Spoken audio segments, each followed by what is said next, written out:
오늘 여러분에게 소개한 인물은 느헤미야라는 인물입니다. 느헤미야는 페르시아 사람입니다. 제 말을 잘 들어보세요. 느헤미야는 어느 나라 사람이라고요? 페르시아 사람입니다. 그런데 느헤미야서를 읽어보면 느헤미야는 자기를 유대인 그리스도의 백성, 선택한 이스라엘 백성이라고 고백합니다.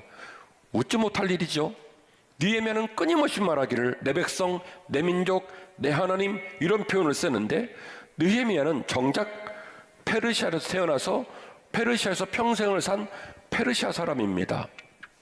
오늘 이 인물을 통해서 우리가 꿈꾸는 사람이 얼마나 중요한지, 꿈꾸지 않으면 우리 삶이 빛날 수 없다는 사실들을 깊이 묵상하고 도전받고 느헤미야처럼 저와 여러분도 같이 꿈꾸시기를 주의 이름으로 축원합니다.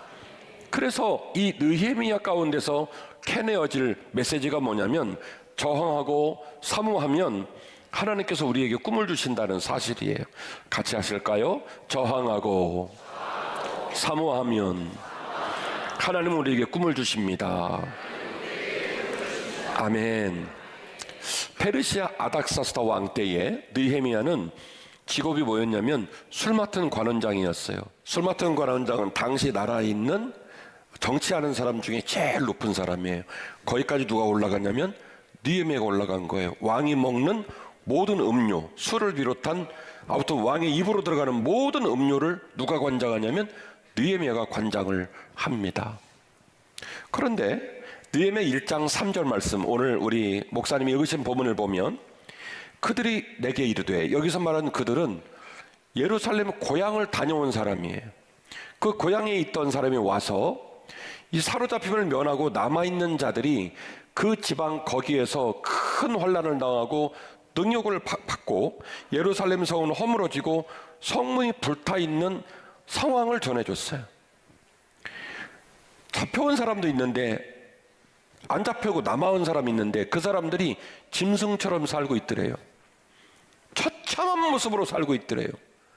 그리고 가보니까 성문이라는 성문은 다 불타고 깨지고 회파되어져 있고 성벽도 전부 다 허물어 있고 그래서 여우의 놀이터가 되고 말았다는 거예요.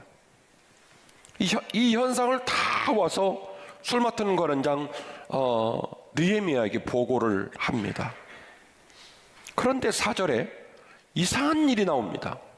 내가, 여기서 말하는 내가는 느헤미야를 말하는데 내가 이 말을 듣고 앉아서 울고 수일 동안 슬퍼하며 하늘의 하나님 앞에 금식하며 기도하게 되었다, 이렇게 말을 합니다. 느헤미야는 솔직히 말씀을 드리면 이런 얘기를 들었다고 해서 반응을 해서는 안 되는 자리입니다. 지금 그의 자리가 아주 안전한 견고한 성입니다. 안전지대입니다. 이 땅에 많은 정치하는 사람이 있고 고관 대작이 있다고 한들 그들 중에 가장 촉망받는 리더가 누구냐면 느헤미야입니다. 그런데 그의 아버지의 아버지 그 조상님들이 살았다라고 들려지는 예루살렘이 벌판이 되고 여우의 놀이터가 되고 성문이 무너지고 깨지고 성벽이 회파됐다라는 얘기를 들었을 때 느헤미야는 자신에게 주어진 이 안락한 삶과 저항을 하기 시작합니다. 밥이 먹기 싫고 잠이 오지 않고 별것도 아닌 자기 몸뚱아리 하나를 붙들고 이 기가 막힌 상황에 나는 과연 무엇을 할 수 있을까? 내가 어떻게 살면 좋을까? 저항하고 울고 그리고 무엇인가 할 수 있는 일이 있을까? 슬퍼하며 사모하는 마음을 가졌다는 거예요. 이렇게 몸부림치는 느헤미야에게 하나님은 뭘 주셨냐면 꿈을 주셨어요. 고향에 돌아가고 싶다. 고향은 뭔 고향이에요? 네? 여러분 보십시다. BC 587년에 남유다가 멸망을 합니다. BC 721년에 북이스라엘을 멸망하고 이어서 BC 587년에 남유다가 멸망을 하거든요. 그리고 예레미야는 말하기를 너희들이 몇 년 동안 포로 생활할 거라고요? 70년 포로 생활을 한다고 그랬습니다. 70년은요 보통 세월이 아닙니다. 보통 한 세대가 넘어갈 때 30년을 말해요. 제가 몸된 교회 온 지 15년, 남은 시간이 15년. 제가 70살이 되어서 우리 존경하는 원로 목사님처럼 졸업을 하면 그게 30년이에요. 살아있어도 30년이면 세대가 끝나요. 그리고 70년이면 살아있을 수도 없어요. 그러니까 70년 포로 생활 한다는 말은 잡혀간 사람들은 온다 못 온다. 거반 못 오고 거기서 죽어요. 그런데 말이죠, 느헤미야는 70년 안쪽이나 70년 끝에 있는 인물이 아닙니다. 포로 귀환이 1차, 2차, 3차 이루어지죠. 결국 1차가 들어오고 2차가 들어오고 느헤미야는 3차에 있는 인물이에요. 거의 400년까지 내려가 줘야 느헤미야가 올까 말까한 세월이 되니 숫자로 따지면 약 한 142년 차이가 납니다. 한 번도 본 적도 없는 고향이에요. 들어서 알아요. 살아계신 하나님이 그 민족을 사랑하시고 예루살렘 성을 다윗성으로 선물로 주시고 그곳에 예루살렘 성전을 세우고 주께 영광 돌리며 복된 삶을 살았다더라. 몇 년 전에? 142년 전에. 그런데도 불구하고 느헤미야는 그 140년이 넘는 기간 동안 그 땅의 백성들이 짐승처럼 살고 여우의 놀이터가 되고 성문은 다 불타고 성벽이 허물어진 얘기를 들을 때 잠을 잘 수가 없었어요. 슬프고 괴롭고 이 기가 막힌 상황을 이대로 두고 볼 수 없다라는 거룩한 의분과 저항이 느헤미야에게서 일어난 거예요. 그리고 그것은 어디로 확산이 됐냐면 급기야 꿈으로 확산이 됩니다. 고향에 돌아가고 싶다. 방금 제가 느헤미야라는 사람의 직업을 말씀드렸습니다. 느헤미야가 왕의 곁을 떠나면 됩니까 안 됩니까? 느헤미야의 사명이 뭐예요? 절대로 왕의 곁을 떠나면 안 되는 사명이에요. 그래서 직업이 뭐냐면 술 맡은 관원장이에요. 떠나면 돼요 안 돼요? 안 된단 말이에요. 말도 안 되는 꿈을 꾸기 시작한 겁니다. 자기 안전지대를, 평안한 상태를 깨뜨리고 위태로울 수밖에 없는 말도 안 되는 거룩한 욕심과 꿈이 누구 가슴에 들어갔냐면 느헤미야 가슴에 들어간 거예요. 그러는데 놀라운 일이 벌어졌습니다. 느헤미야 1장 2하를 쭉 읽어보시면 나오는 내용인데 왕이요 어느 날 느헤미야에게 말을 걸어요. 놀라운 얘기예요. 얘야, 너 키도 크고 잘생기고 얼굴도 그냥 윤기 나고 내가 너를 얼마나 아끼는지 모르는데 너 요즘 왜 그러냐? 다크서클이 볼까지 내려왔다. 왜 그렇게 슬퍼하냐? 왜 그렇게 힘들어하느냐? 너 지난주에 나랑 한우 투풀 구워서 먹었잖아. 근데 왜 그렇게 힘들어하니? 성경에 나와요. 그래서 내가 보니 너는 몸이 아픈 게 아니라 아마도 너의 마음이 아픈 듯 싶구나. 혹시 너 무슨 일 있냐? 라고 아닥사스다 왕이 물어봐요. 정상이다 비정상이다? 비정상이다. 신과 동급인 왕이 어디 자기 신하 낯빛을 살핍니까? 뒤지더라도 상관 안 해요. 왕들은 필요하다면 누구도 죽여요. 제 설교 때 말씀드렸잖아요. 부인도 죽이죠. 자식도 죽이죠. 그게 고대 왕들의 현실이에요. 이 말은 무슨 얘기냐? 느헤미야가 단순한 부하가 아니었다는 거예요. 상상해본다면 느헤미야는 술 맡은 관원장이라고 하는 높은 직위에 있는 부하이기도 했지만 왕이 그를 몹시도 사랑했다라고 여겨집니다. 사랑하니까 얼굴빛이 보이는 거예요. 그 기회를 딱 잡고 느헤미야는 놓치지 않습니다. 왕이여, 저를 사랑해 주시고 저를 믿어 주시고 격려해 주심이 참 감사하긴 한데 저의 부모님, 저의 민족의 고향에 예루살렘 성이, 예루살렘 성벽이 완전히 불모지 나대지가 되어 남겨진 민족들이 짐승처럼 살고 처참한 삶이 있다고 하니 왕이여, 저로 하여금 그곳에 가서 그 성을 다시 재건하게 하옵소서. 이 말을 해요. 참 대단한 얘기입니다. 그 느헤미야의 그 왕이에요. 그 말을 듣자 왕이, 야, 네가 내 옆에 없으면 나 암살 당하는데 너 나는 생각 안 하니? 그렇게 말을 해야 될 왕이 이렇게 말을 해요. 얼마나 애가 타고 얼마나 슬프고 얼마나 네 마음이 간절하면 나한테 그렇게 말을 하겠냐. 그래, 가거라. 이렇게 얘기를 해요. 그러니까 둘 다 대화가 너무 수준이 높아. 왕이요, 저를 보내주시면 가서 제가 싹 짓고요 다시 돌아와서 왕 섬길게요. 그렇게 말하는 느헤미야도 진짜 멋지잖아요. 왕에게 참 저 친구 괜찮구나. 말 참 예쁘게 해요. 멋있게. 그죠? 왕도 또 멋있어요. 그래, 가거라. 그랬더니 느헤미야가 뭐라고 한 줄 아십니까?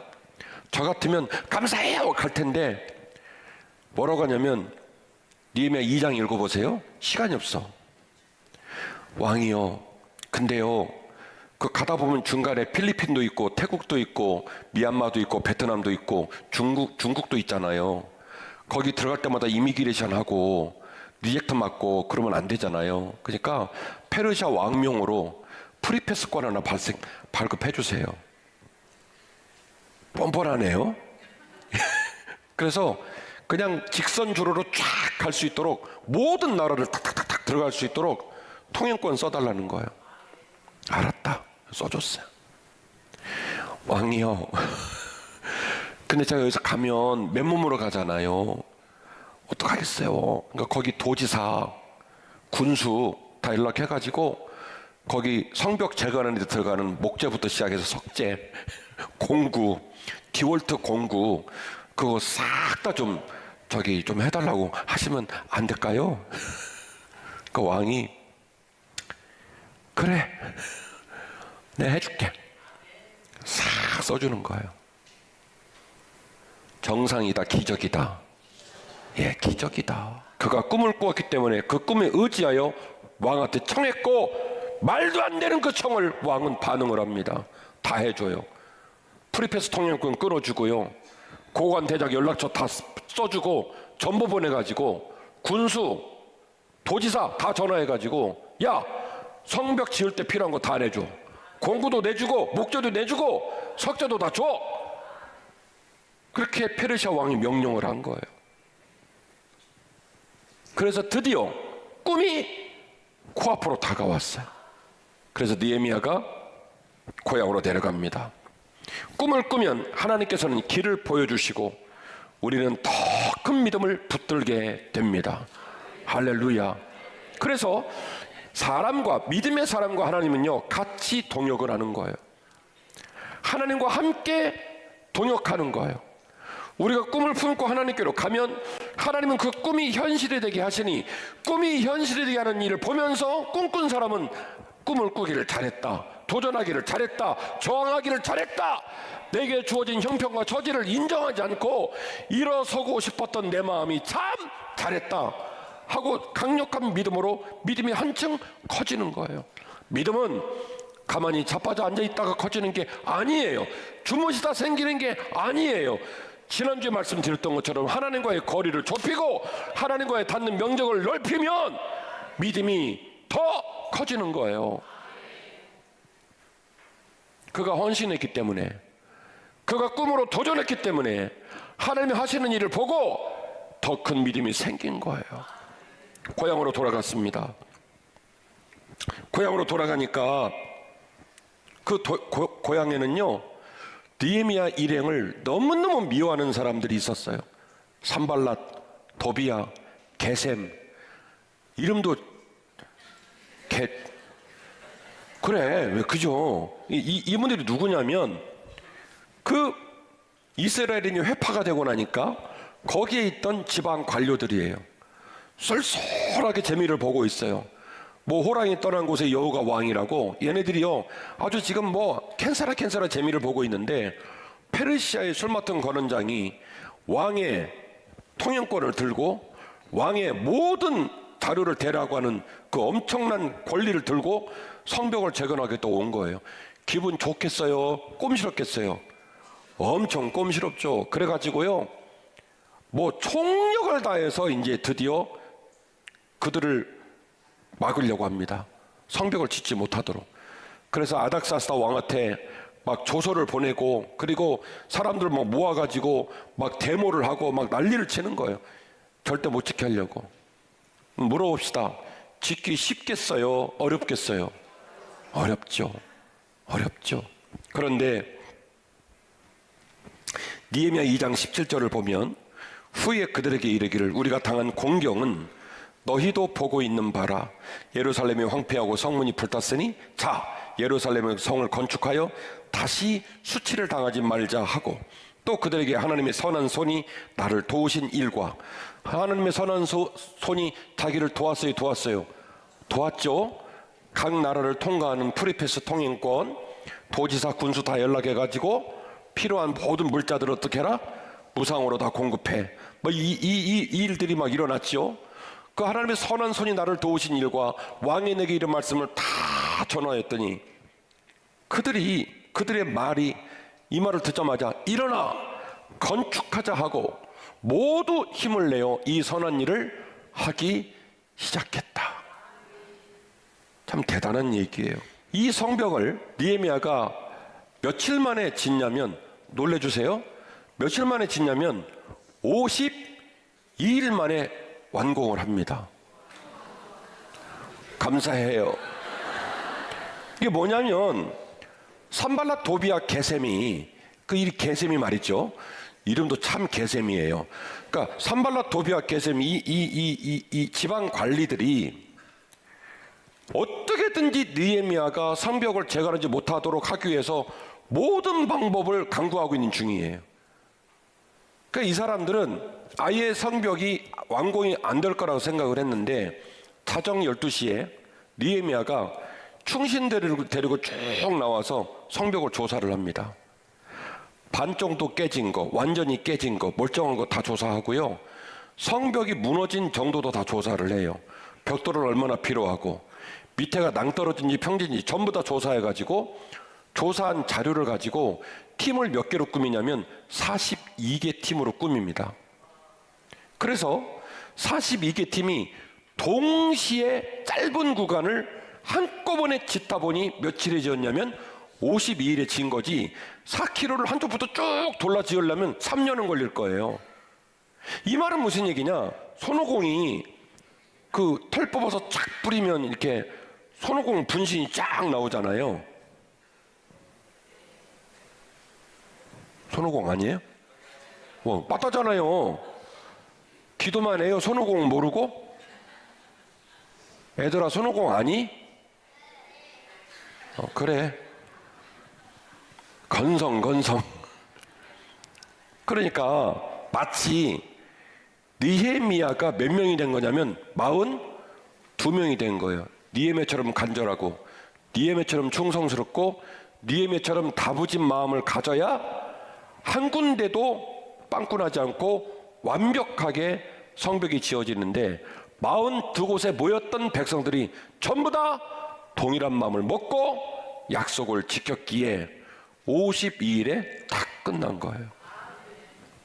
느헤미야 3장 5절과 3장 27절을 보면 재밌는 내용이 나옵니다. 느헤미야 3장 5절을 보시면요, 드고아 사람들이 한 구간을 맡았어요. 드고아 사람들이 이 한 구간을, 그 다음은 드고아 사람들이 중수하였으나 그 귀족들은 그들의 주인들의 공사를 분담하지 않았다. 그러니까 드고아 사람이 이 감당한 구간을 중수를 해야 되는데, 평민들은 막 열심히 하는데 귀족들은요 나 몰라라고 안 도와줬대요. 속상한 내용이 3장 5절에 나옵니다. 27절 시작. 그 다음은 드고아 사람들이 한 부분을 중수하여 내민 큰 망대와 마주대한 곳에서부터 오벨 성벽까지 이르렀다. 이게 무슨 얘기냐? 드고아 사람들이 한 군데를 더 했다는 거예요. 그들의 귀족들이 도와주지 않고 애를 먹인 그 드고아 사람들이 오히려 더 열심을 내서 한 군데 구간을 더 했다는 거예요. 참 멋있죠. 그러니까 난관, 역경, 모든 힘든 상황들을 42개 지역을 나눠 가진 온 백성들은, 거기에는 제사장, 금장색들, 전문 기술 담당들, 일반 가정의 사람들, 부녀자, 어린아이 다 함께 달라붙어서 느헤미야 4장 13절을 보면 이들이 느헤미야를, 이 성벽을 지으며, 제가 또 다른 설교에서 말씀을 드렸지만 한 손에는 칼을 들고, 한 손에는 공구를 들고, 한 손에는 물통을 들고, 중간중간에는 나팔수절이 나팔을 들고, 적군이 몰려오면 산발랏, 도비알, 게벨이 사람들을 끌고 오면 나팔을 불어서 맞은편 사람들을 불러오면서 하려고 그렇게 공사를 했으니, 공사가 어려웠다. 몹시 어려웠다. 그런데 누구도 빠지지 않고, 누구도 물러서지 않고, 누구도 흉만 보고 뒤에서 부정적인 모습으로 다른 곳을 향하지 않고, 각자의 자리를 지키고 각자의 사명을 지키고 각자의 목적을 이루어 단 52일 만에 42개 팀이 성벽 재건을 완성하게 되었습니다. 결론입니다. 함께 할 때 보람 있고, 함께 할 때 행복하고, 함께 할 때 영광스럽습니다. 우리 예배당이 꽉꽉 채워지기를 원합니다. 이 힘들고 어려운 시기에 계속해서 자녀를 낳고, 계속해서 자녀를 양육하고, 우리가 할 수 있는 일 가운데 가장 소중한 일은 자녀들이 자라는 그 예쁜 모습을 지켜봐 주는 거예요. 그리고 그들에게 미래를 선물하는 거예요. 주님을 모르는 자들에게 주의 복음을 증거하고, 신앙생활 하다가 찢기고 상하고 깨진 우리 믿음의 동역자들, 슬피 우는 사람들에게 손을 내밀어 그들을 도피성으로, 방주로 모셔오는 거예요. 하나님 아버지, 내게도 꿈을 허락하여 주옵소서. 그 꿈이 이루어지기를 소원합니다. 하나님, 우리와 동행하셔서 하나님께서 느헤미야에게 주셨던 아름다운 복을 내게도 허락하여 주옵소서. 꿈꾸기 때문에 이룰 수 있습니다.